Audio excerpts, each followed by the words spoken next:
Após anos de luta contra a infertilidade, Lena finalmente encontra uma forma de realizar seu sonho de ser mãe, contando com a ajuda de sua irmã mais nova, Daniela. Enquanto a família se prepara para celebrar essa nova fase, segredos perigosos começam a emergir, revelando traições profundas que ameaçam destruir não apenas o futuro da criança, mas também os laços que uniam todos. Em meio a uma trama de mentiras, sacrifícios e desespero, os personagens se veem forçados a confrontar suas escolhas e as consequências de suas ações, enquanto o peso da verdade se aproxima, implacável.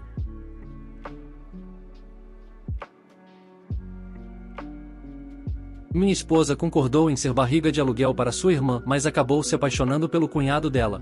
Minha esposa, Daniela, eu sempre pensei que tínhamos um relacionamento sólido, não perfeito, é claro, mas estável, baseado em comunicação, respeito e afeto. Ambos tomamos a decisão consciente de não ter filhos ainda, pois queríamos focar em nossas carreiras. Tenho uma pequena empresa de consultoria técnica e ela trabalha com marketing digital. Sempre acreditei que compartilhávamos a mesma visão de vida. Eu acreditava que éramos uma equipe. Daniela tem uma irmã mais velha, Lorena, que é cerca de 8 anos mais velha, então atualmente tem 37 anos. Ela era casada com Andrés, um cara decente, um pouco quieto, mas sempre amigável comigo. Eles tentavam ter filhos há anos, sem sucesso. Tentaram de todas as maneiras possíveis, fertilização in vitro, inseminação artificial, tratamentos hormonais, até terapias alternativas, mas sempre terminava do mesmo jeito, em perdas. Lorena sofreu abortos espontâneos repetidamente. Foi devastador para ela e também para a família. Eu não tinha muito contato com o mundo médico dela, mas via como isso afetava Daniela emocionalmente. Era insuportável ver sua irmã à beira da depressão, chorando em segredo, sem mais conversar com amigas que tinham filhos, porque isso a machucava. Isso me comovia.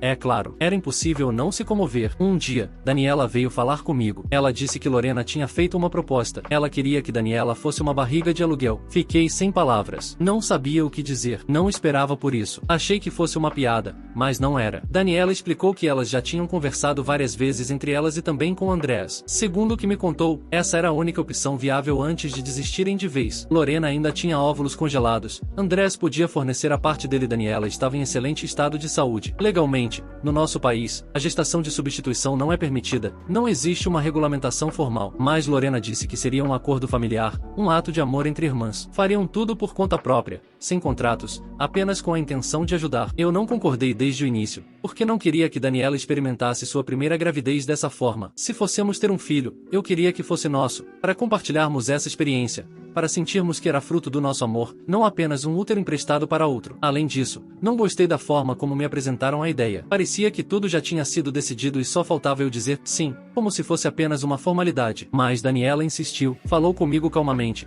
dizendo que não era por capricho, mas pela irmã, que ela sabia que, se Lorena não conseguisse ser mãe desta vez, provavelmente nunca mais conseguiria, que ela não queria ver a irmã destruída, que seria apenas uma vez, que depois poderíamos ter nosso filho sem problemas, que seria até uma forma de ensaio. Ainda tinha minhas dúvidas. Contei para minha mãe. Para minha surpresa, ela também me disse que eu deveria apoiar Daniela, que não era algo tão estranho, que era algo nobre, generoso, que mostrava o caráter dela como pessoa. Entre a pressão da minha sogra, da minha mãe, de Lorena chorando e de Daniela implorando para que eu confiasse nela, acabei cedendo. E, claro, pensei que tudo seria feito por inseminação artificial. Daniela me garantiu isso. Ela me disse que iriam a uma clínica, onde pegariam o óvulo de Lorena e o esperma de Andrés, fertilizariam e depois implantariam um embrião. Não investiguei muito e vi que tecnicamente isso era possível, embora complicado se feito de forma privada. Me tranquilizou saber que estavam tentando fazer isso com ajuda profissional. Semanas depois de começarem o tratamento, Daniela apareceu com uma novidade e estava grávida. Todos ficaram eufóricos. Lorena chorava de emoção, abraçando a irmã e agradecendo por lhe devolver a vida. Andrés sorria, meio desconfortável,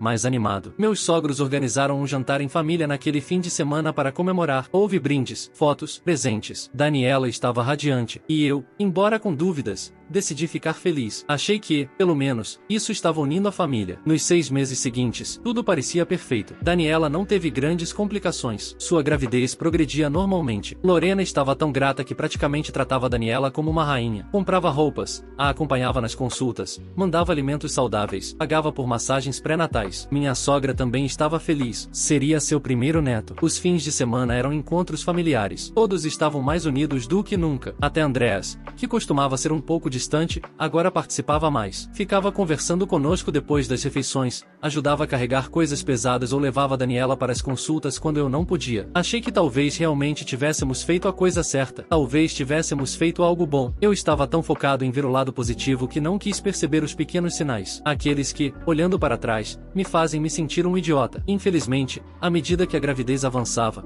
Daniela começou a mudar. Não fisicamente, porque, na verdade, ela parecia radiante, mas emocionalmente, ela estava mais irritada, mais distante. Tivemos discussões constantes por motivos banais. Um dia era por causa de como eu falei com ela, no outro pelo tipo de pão que ela comprou. Tudo era motivo para um comentário sarcástico ou uma briga. No começo, achei que fossem os hormônios, o estresse, o peso emocional de ser uma barriga de aluguel. Mas havia algo mais. Eu sentia isso. Aquela intuição que a gente tenta silenciar para não parecer paranoico, mas que te corrói por dentro. Uma noite, discutimos feio. Nem me lembro mais por que começou, algo estúpido. Com certeza, como sempre. Mas, desta vez, Daniela saiu de casa. Literalmente. Pegou as chaves e saiu sem me dizer para onde ia, deixando o celular e suas coisas para trás. Me sentei no sofá, tentando entender o que tinha acontecido. Foi então que o celular dela vibrou. Não sou do tipo que verifica celulares. Realmente, sempre acreditei que a base de um relacionamento era a confiança e, por anos, nunca me intrometi nas coisas dela. Não sei se foi o fato de ela estar grávida de 6 meses e meio ou o fato de que ultimamente ela nem queria que eu a tocasse,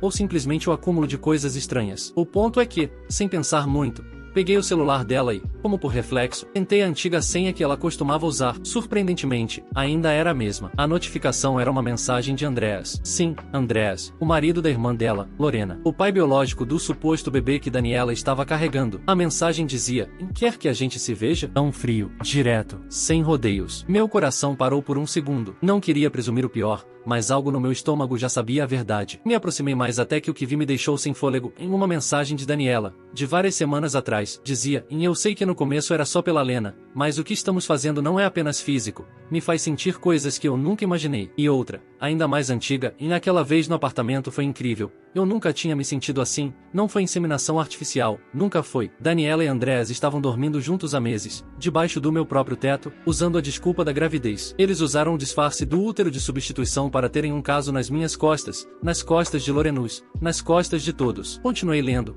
confirmando o que já era evidente: o bebê que Daniela estava carregando não era o produto de uma combinação química, mas dos encontros sexuais com o próprio cunhado. Não podia ter certeza sem provas, mas tudo indicava que eles tentaram um método natural porque, de acordo com o que diziam nas mensagens, a inseminação não estava funcionando. Senti o chão se abrir sob meus pés. Daniela estava apaixonada por Andreas. Não era apenas um erro, nem um acidente, nem uma fraqueza. Era algo que vinha crescendo há muito tempo, algo que eles estavam alimentando em segredo, enquanto eu me colocava à frente da família, acreditando que estava apoiando um ato nobre. Me levantei violentamente. Quis jogar o celular contra a parede, quebrá-lo, esmagar cada mensagem. Quis esvaziar o armário, queimar as roupas dela, destruir as fotos do nosso casamento. Tudo ficou turvo. Uma raiva silenciosa encheu meu peito. Andei de um lado para o outro, como um animal enjaulado. As imagens passavam pela minha cabeça como facadas: os jantares em família, as risadas compartilhadas, Lena abraçando Daniela, minha mãe dizendo que era uma bênção, tudo era uma farsa. Peguei as chaves e saí de casa sem rumo. Precisava de ar, de espaço. Não podia ficar ali nem mais um segundo. Fui para a casa do meu melhor amigo,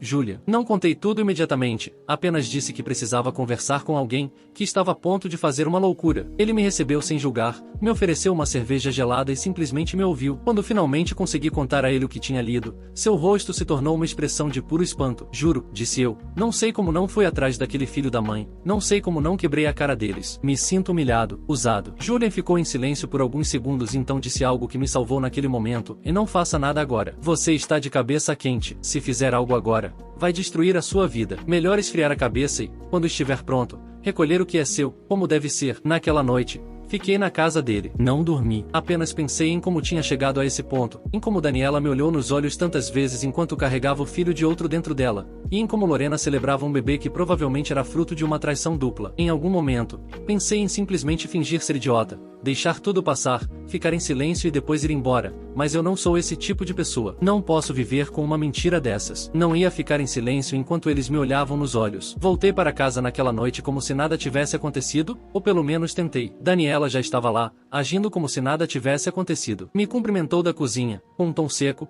perguntando se eu já tinha jantado. Respondi com qualquer desculpa e me tranquei no quarto. Em outro momento, teria me incomodado o fato de ela não se desculpar por ter saído daquele jeito, mas desta vez, fiquei aliviado. Não queria vê-la, nem ouvi-la. Eu tinha apenas um objetivo em mente, em pegar provas. Na noite anterior, não fiz isso por pura raiva, agi por impulso, mas agora eu estava frio. E quando você está frio, é mais perigoso. Aproveitei o momento em que Daniela foi para o chuveiro. O celular dela estava em cima da cômoda. Tirei prints de tudo. As mensagens, as fotos, os áudios. Eu até gravei alguns vídeos onde ficava claro como eles falavam sobre seus encontros. Arquivei tudo em uma pasta criptografada. Enviei para a nuvem com acesso pela minha conta e também me enviei um backup por e-mail. Já tinha decidido como iria expô-los. Faltavam poucos dias para o chá de bebê, aquele evento familiar que todos aguardavam com tanta emoção. Em teoria, Andrés faria um discurso de agradecimento à família. A esposa Lorena, que supostamente havia feito o enorme sacrifício de aceitar que sua irmã carregasse seu filho, e, claro, a Daniela. Uma festa perfeita. E eu ia arruinar tudo. Durante aqueles dias, me esforcei para manter uma expressão neutra. Quando alguém perguntava sobre a última briga com Daniela, eu dizia que eram apenas algumas coisas, que tudo estava bem. Meus sogros, minha mãe, até mesmo Lena, não suspeitavam de nada. Lá no fundo, eu me sentia sujo, como se estivesse me disfarçando com a pele de alguém que eu não era mais. Mas também sentia que precisava fazer isso,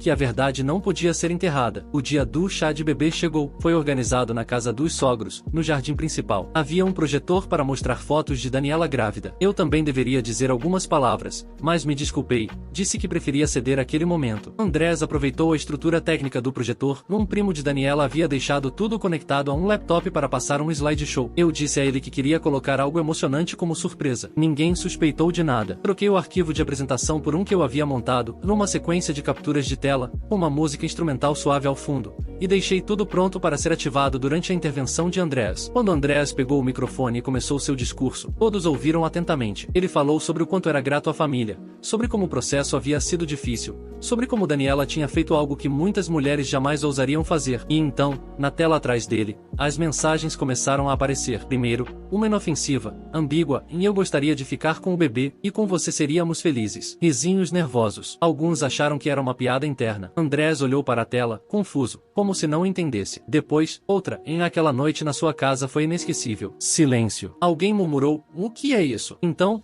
uma sequência rápida de capturas de tela, com datas, nomes, locais, e não deveríamos continuar com isso. Mas eu preciso de você. E, no final, uma foto dos dois nus em um quarto, estelada apenas nas áreas íntimas, mas reconhecível. Tudo virou caos. Daniela se levantou como uma fera selvagem, gritou que era mentira, que tudo tinha sido editado, que queriam destruí-la. Ela chorou, gritou, implorou, mas ninguém acreditou nela. As provas estavam lá, claras, cruas. Lena saiu correndo do local, chorando inconsolavelmente. Eu realmente me senti mal por ela. Ela não merecia aquilo. Depois de tudo que tinha passado tentando ser mãe, depois de todos os seus tratamentos, suas perdas, a última coisa que precisava era ser traída da forma mais cruel por seu próprio marido e irmã. Andrés foi atrás dela sem dizer nada. Minha sogra desmaiou, literalmente. Tiveram que chamar uma ambulância. A festa terminou em meio a gritos, choros e confusão. Eu fiquei lá alguns minutos em silêncio. Alguns me olhavam como se eu fosse o vilão, outros como se eu tivesse acabado de arrancar um curativo doloroso. Mas ninguém falou comigo. Dias depois, os cabeças da família, como meus sogros, tios e tias se chamavam, organizaram uma reunião. Queriam acalmar as águas. Ninguém queria ver ninguém. Ninguém sabia como consertar o que tinha sido quebrado. Naquele dia, descobri muitas coisas. Lena pediu o divórcio de Andrés. Segundo a mãe dela, já havia assinado os papéis. A achei justo. Ela não podia continuar com um homem que não apenas a traiu, mas também engravidou sua irmã mais nova. O mais difícil foi descobrir que Daniela estava verdadeiramente apaixonada por Andrés. Não era uma infidelidade simples, era uma obsessão. Andrés, por outro lado, não sentia nada por ela. Ele apenas aceitou o método natural porque Daniela o pressionava constantemente, dizendo que era a única forma de conseguir. Não era amor, disse um dos tios. Era manipulação. Vi Lena naquele dia. Ela estava devastada, olheiras profundas, pálida, tremendo. Eu a abracei. Não sei se foi a coisa certa a fazer, mas eu fiz. Disse a ela que sentia muito, que gostaria de poder fazer algo para reparar o dano. Ela não respondeu. Apenas me olhou com uma tristeza tão profunda que quebrou minha alma. Eu também comecei o processo de divórcio com Daniela. Fiz isso no dia seguinte ao chá de bebê. Não fazia sentido continuar. Não conseguia olhar para aquela mulher sem me lembrar de tudo que ela me escondeu. O verdadeiro problema agora era o bebê. Ninguém o queria. Lena, claro, se recusou. Disse que não podia criar uma criança que era o produto de uma traição. Andrés também se recusou. Afirmou que só tinha concordado com tudo aquilo por amor a Lena e que, sem ela, não fazia sentido ser pai. Daniela também não queria o bebê. Disse que não podia, que não estava pronta, que não queria criar uma criança sozinha, e muito menos nessas condições. Para eles, já era tarde demais para abortar, a gravidez estava muito avançada. Então, os pais de ambos os lados propuseram colocá-lo para adoção. Consultaram advogados e confirmaram que era possível, mas antes que isso pudesse acontecer, o pior aconteceu. Lena tirou a própria vida. Aconteceu poucos dias antes do parto. Ela se enforcou em seu quarto. Foi encontrada pela mãe e uma tia no dia seguinte. Ela deixou uma curta carta, apenas algumas linhas, dizendo que tentou, mas não conseguia viver com tanta dor. Nunca vou esquecer o que senti quando me deram a notícia. Desabei no sofá, minhas mãos tremiam. Era como se o mundo tivesse se apagado por alguns segundos. Daniela, ao saber disso,